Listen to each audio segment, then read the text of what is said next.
vous savez qu'il y a un maire de la nuit à Paris? Un maire de la nuit, non, je savais pas du tout. Est-ce que vous êtes au courant qu'il y a eu l'élection du maire de la nuit? Bah oui, quand même. Je connais, j'en ai entendu parler. Est-ce que tu as voté pour le maire de la nuit? Je n'ai pas voté pour le maire de la nuit. Je ne sais même pas qui s'est présenté pour le maire de la nuit. Est-ce que tu penses que c'est utile d'avoir un maire de la nuit?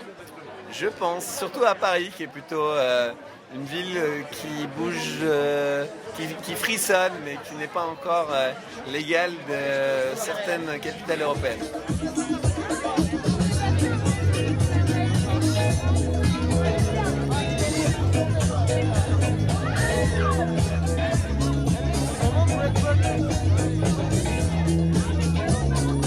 Ce soir, on passe la nuit avec le maire. Par contre, je parle pas de Bertrand Delanoë, je parle du maire de la nuit, qui a été élu en novembre par les noctambules parisiens. On va évoquer avec lui la question de la vie nocturne à Paris et de tous ses problèmes. Allez, suivez-moi.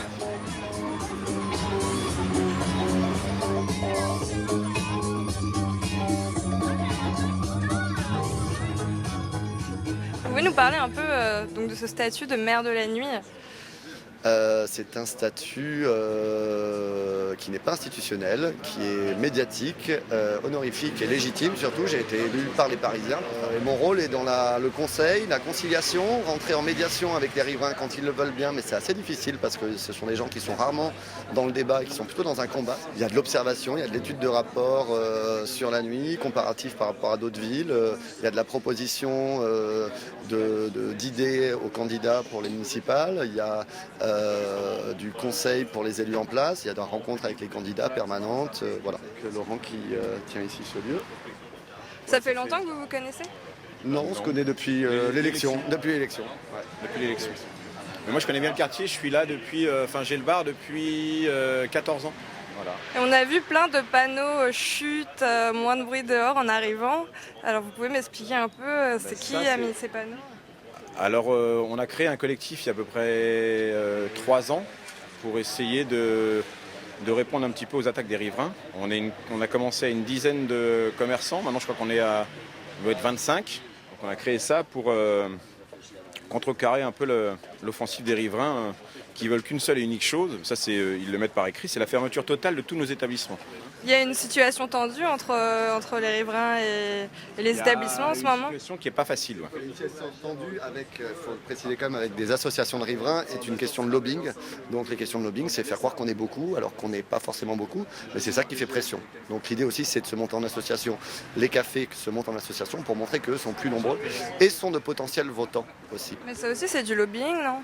Oui, c'est du lobbying, mais c'est lobbying contre lobbying, hein, on vit dans un monde de lobbying. Est-ce que vous habiteriez dans ce quartier au-dessus d'un bar? J'ai habité au-dessus d'un bar et il n'y a aucun souci étant donné que si j'y allais, je saurais pourquoi j'y vais. Si j'ai envie de calme aujourd'hui, que j'ai des enfants et que j'ai plus envie de cette vie-là, j'irai m'installer dans le 15e, j'irai m'installer dans le 14e. C'est le problème des gens qui viennent s'installer ici, c'est qu'ils veulent le décor sans le bruit qui va avec.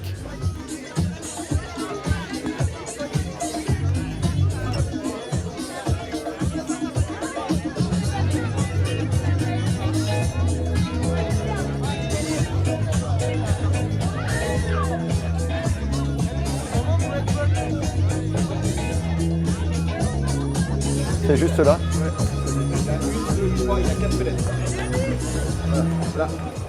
Votre bar est juste en dessous du riverain qui a monté un collectif de riverains pour lutter contre la nuisance sonore, tout ça. C'est-à-dire que nous on fait déjà le maximum, on comprend pas trop ce qu'on peut faire de plus en fait, à part bâillonner les clients ou je vois pas trop en fait où est la limite, qu'est-ce qu'on veut exactement. Vous pensez que le fait d'avoir élu le maire de la nuit cette année, ça peut changer les choses? Je pense que je ne sais pas répondre à cette question. J'attends de voir, comme beaucoup de gens, comme n'importe quel maire. Comme même moi, d'ailleurs. Voilà. J'attends de voir ce qui va se passer. Non, je pense que ça peut changer une chose. Déjà qu'on a un représentant. Si demain ça devient un maire officiel, au sens où il sera reconnu en tant que maire réellement, ça peut être efficace. Bonsoir. Ça va, Mourad? Et toi? Tranquille? Bien? En forme? Bonsoir. Bonsoir. Oui. Là, on va voir ses amis. Il y a beaucoup de travail. Ça va? Ça va? Ouais. Bon anniversaire. Est-ce que tu viens souvent dans ce bar? Ouais, c'est un peu un bureau de campagne, oui. Voilà. C'est là que je donne mes rendez-vous la plupart du temps. Donc là, on va jouer au baby-foot. Je vais jouer au baby-foot. Vous, je ne sais pas. Mais on y va maintenant parce que il y a du boulot.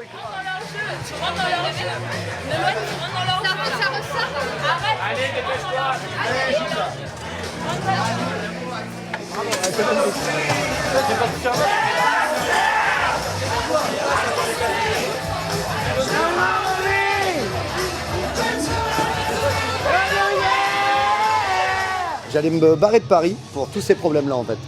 J'allais partir de Paris parce que j'en avais marre de voir mes potes qui travaillent dans la nuit avoir des difficultés, avoir des autorisations de nuit, devoir fermer à 2h, que moi à 2h j'étais là, mon bar il ferme, qu'est-ce que je fais alors que je vis la nuit, que je voyage beaucoup et que je vois comment ça se passe ailleurs et que ça me plaisait.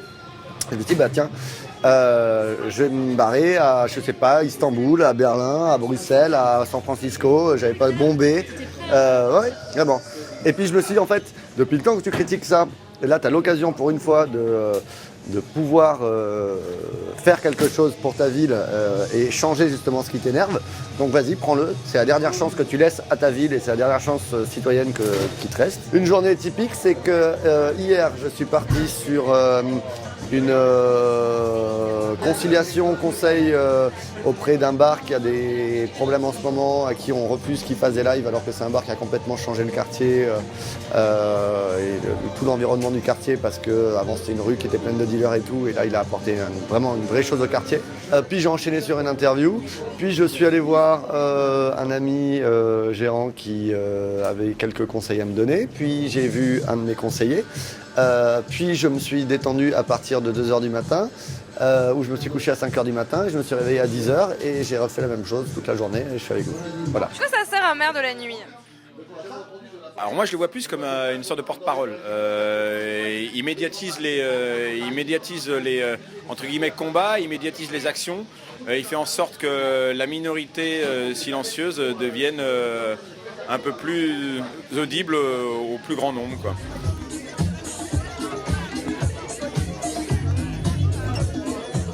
Ça va? Y'a pas de soucis? Ça va bien?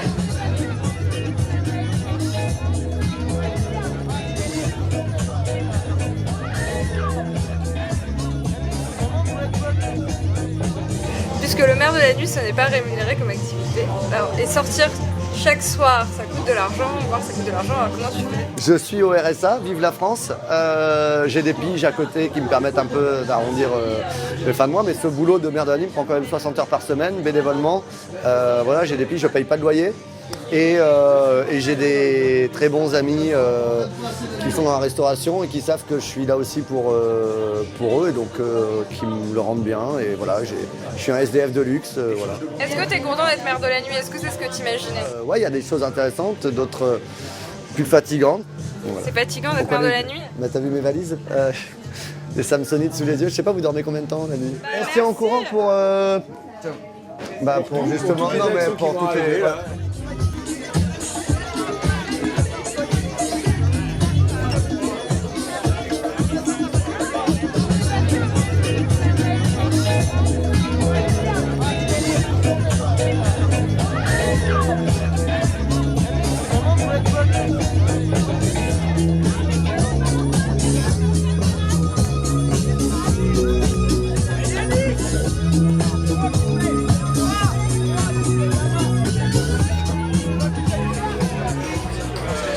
Eh bien, on aura pu le voir, maire de la nuit, c'est pas un job de tout repos. Bon, pour nous, pour l'instant, c'est un peu la catastrophe, vu qu'il n'y a plus de métro. En semaine, on est mercredi soir, je le rappelle.